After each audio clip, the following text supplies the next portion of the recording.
بسم اللہ الرحمن الرحیم قد افلح المؤمنون الذین هم فی صلاتهم خاشعون۔ نماز میں خشوع کیسے آتا ہے میرے عزیز بھائیوں، اور وہ نماز اللہ کے ہاں کتنا درجہ رکھتی ہے کہ جس میں خشوع ہو اور اللہ سے ڈر کر اپنے اعضاء کو ساکن رکھ کے اور اس توجہ کے ساتھ کہ اللہ مجھے دیکھ رہا ہے، اس تصور کے ساتھ کہ رب جل جلالہ مجھے دیکھ رہا ہے، تو بندہ نماز پڑھتا ہے تو وہ نماز اللہ کے ہاں کتنی مقبول ہے۔ ذرا سنیں، بہت سارے ہمارے بھائی ہوتے وہ نماز میں ہیں، نماز پڑھ رہے ہوتے ہیں لیکن نماز میں توجہ نہیں ہوتی، نماز میں دھیان نہیں ہوتا، تو اس کی نماز سے اجر و ثواب کم کیا جا رہا ہوتا ہے۔ ہمیں اس چیز کی پرواہ نہیں ہوتی، ہم تو بس آئے نماز پڑھی بھاگ جاتے ہیں، سوچتے نہیں، محاسبہ نہیں کرتے۔ اللہ کے رسول صلی اللہ علیہ وسلم نے فرمایا کہ بندہ نماز پڑھتا ہے، یہ حدیث ہے، بندہ نماز پڑھتا ہے تو نماز سے اس کو 10واں حصہ ملتا ہے۔ اس کا اجر کتنا ملتا ہے؟ 10واں حصہ، باقی 9 حصے شیطان اڑا لیتا ہے، استغفر اللہ۔ اور بعض دفعہ نماز پڑھتا ہے تو 9واں حصہ ملتا ہے تو باقی جو حصے ہیں وہ سارے شیطان لے جاتا ہے، اسی طرح 8واں، اسی طرح 7واں، چھٹا، آدھا، یعنی بندے کی توجہ کے حساب سے ہے کہ بندہ کتنی توجہ کے ساتھ اپنی نماز میں مگن ہے، کتنا دھیان جو ہے وہ نماز میں دے رہا ہے۔ اللہ کے رسول صلی اللہ علیہ وسلم کا فرمان ہے کہ شیطان آتا ہے تو نماز میں وہ وسوسے ڈالتا ہے، اور بندہ جو ہے بعض دفعہ وہ ان شیطانی وسوسوں کے پیچھے چل پڑتا ہے۔ شیطان نے کوئی بات آ کے ڈالی کاروبار کے حوالے سے، کوئی دنیا کے معاملات کے حوالے سے، گھر کے حوالے سے، اور اسی طرح کسی بھی معاملے میں شیطان آیا، اس نے باتیں ڈالنی شروع کر دی اور بندہ جو ہے وہ شیطان کے پیچھے چل پڑا، تو کیا ہوتا ہے پھر؟ آپ صلی اللہ علیہ وسلم نے فرمایا کہ اتنی وہ شیطان جو ہے اس کو اپنی باتوں کے اندر وسوسوں میں پھنسا لیتا ہے کہ اسے پتہ ہی نہیں ہوتا کہ اس نے کتنی رکعت نماز ادا کی ہے، کتنی رکعت، 3 رکعت پڑھی ہے، 4 رکعت پڑھی ہے، 2 رکعت پڑھی ہے، وہ بھول جاتا ہے، شیطان جو ہے وہ اسے بھلا دیتا ہے۔ تو وجہ کیا ہوتی ہے؟ وجہ یہ ہوتی ہے کہ انسان جو ہے وہ نماز کے اندر توجہ نہیں کر رہا ہوتا۔ میرے محترم بھائیوں، تو میں نے عرض کی ہے کہ اگر ہم چاہتے ہیں کہ ہماری نماز اللہ کے ہاں قبول ہو اور پورے نمبروں کے ساتھ اللہ کے ہاں جائے، تو میرے محترم بھائیوں نماز کے اندر پھر ظاہری خشوع خضوع بھی ضروری ہے اور دل کا خشوع خضوع بھی ضروری ہے۔ یعنی جس طرح ہم اپنے بدن جسم کے ساتھ اللہ کے سامنے کھڑے ہوتے ہیں، تو اسی طرح دل کے حضور کے ساتھ بھی ہم اللہ جل جلالہ کے سامنے کھڑے ہوں، تو تب یہ نماز صحیح معنوں میں اللہ کے ہاں جائے گی۔ جناب امام ابن قیم رحمہ اللہ فرماتے ہیں کہ نماز کے حوالہ سے، نماز پڑھنے کے اعتبار سے لوگوں کی 5 قسمیں ہیں، 5 قسمیں وہ بیان فرماتے ہیں۔ ان میں سے ایک قسم یہ ہے کہ انسان جو ہے وہ شیطان کے وسوسوں کے پیچھے اپنے آپ کو لگا دیتا ہے، تو فرمایا اس کو نماز سے کچھ نہیں ملتا۔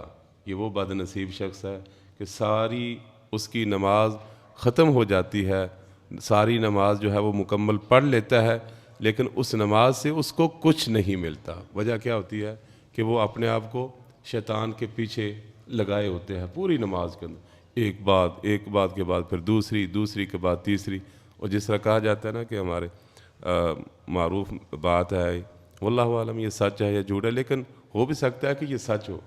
کوئی ایک بندہ تھا، وہ امام صاحب تھے، وہ بھول گئے اور 1 رکعت کم پڑھائی انہوں نے، تو ایک بندہ پیچھے جب سلام پھیرا تو نمازیوں نے کہا جی آپ نے 1 رکعت نماز کم پڑھائی ہے، تو انہوں نے بطور تحقیق پوچھا بھائیوں سے کہ ہاں جی ایسے ہی ہے، میں نے 1 رکعت کم پڑھائی ہے؟ تو کہنے لگے ہاں جی بالکل 1 رکعت کم پڑھائی ہے۔ تو ایک بھائی نے کہا ہاں جی بالکل 1 رکعت کم پڑھائی ہے۔ اس نے کہا جی کیسے آپ کو یقین ہے؟ کہتے اس لیے کہ میں نماز میں اپنی دکانوں کا حساب کرتا ہوں، ابھی میری 1 دکان کا حساب باقی تھا اور آپ نے سلام پھیر دی۔ یعنی وہ یہ ترتیب اللہ ہے نماز میں، لیکن وہ حساب کتاب کیا کر رہا ہے؟ اپنی دکانوں کے، اپنی دنیا کے۔ اللہ یہ المیہ ہے میرے محترم بھائیوں۔ تو ایسے شخص جو ہے اس کو یہی ہوگا کہ شیطان کے پیچھے جو ہے نا وہ لگا ہوا ہے۔ پھر جناب امام ابن قیم فرماتے ہیں ان میں سے ایک شخص ایسا بھی ہوتا ہے، یہ جو 5 قسمیں ان میں سے ایک ایسا بھی ہوتا ہے کہ جو نماز پڑھتا ہے اور شیطان اس کے پاس آتا ہے، وسوسے ڈالتا ہے، تو یہ مسلسل جو ہے شیطانی وسوسوں کو روکتا رہتا ہے۔ دیکھو کوئی بھی بندہ جو ہے نا وہ اس سے مبرہ نہیں ہوتا، آتا ہے شیطان، تو یہ فرماتے ہیں کہ یہ بندہ جب نماز میں کھڑا ہوتا ہے شیطان آتا ہے، باتیں ڈالتا ہے، اسے یاد کرواتا ہے، لیکن یہ اس کے پیچھے نہیں چلتا، مسلسل اس کو روک دیتا ہے، وسوسوں کو پیچھے ہٹاتا رہتا ہے۔ تو فرمایا یہ شخص جو ہے اس کے بارے میں فرماتے ہیں کہ یہ شخص جو ہے یہ نماز میں بھی ہے اور جہاد میں بھی ہے، نماز میں بھی ہے اور جہاد میں۔ اللہ کرے ہم اس کیٹیگری میں آ جائیں، نماز میں بھی ہوں اور کس میں ہوں؟ جہاد میں بھی۔ ہاں جی بالکل، ہم تو پرفتن دور میں ہیں نا، اللہ معاف فرمائے، اللہ ہمارے حال پہ رحم فرما دے، ہم آگے وہ میں بیان کروں گا، لیکن میں سمجھتا ہوں کہ یہ نمازی کا درجہ اگر ہمیں مل جائے نا کہ نماز میں ہے، شیطان آتا ہے، وہ ہمیں ورگلانے کی کوشش کرتا ہے، وہ آ کر ہمیں نماز سے ہماری ہٹانا چاہتا ہے، ہماری توجہ دور کرنا چاہتا ہے، لیکن وہ آتا ہے، ہم اس کے وسوسے کو ہٹا کے پھر نماز میں آ جاتے ہیں، پھر نماز کی طرف توجہ کر لیتے ہیں، اللہ کی طرف دھیان کر لیتے ہیں۔ یہ نماز اور جہاد میں یہ اگر ہمیں مل جاتا ہے نا تو میں کہتا ہوں بہت بڑی غنیمت ہے۔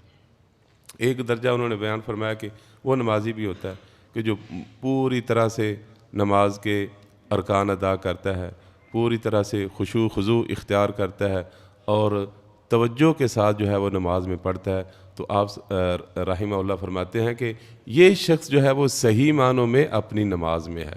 اس سے بھی اونچا درجہ کہتے ہیں کہ وہ اس درجے کا ہے کہ بس وہ اپنے آپ کو جس طرح کھڑا کرتا ہے نا اللہ کے سامنے، اور دل بھی اللہ کے سامنے رکھ دیتا ہے، دل بھی اللہ کے سامنے رکھ دیتا ہے۔ اب اس کو پھر کوئی پتہ نہیں ہے، دنیا کا اب کوئی پتہ نہیں ہے، صرف اور صرف وہ اللہ کے سامنے ہے۔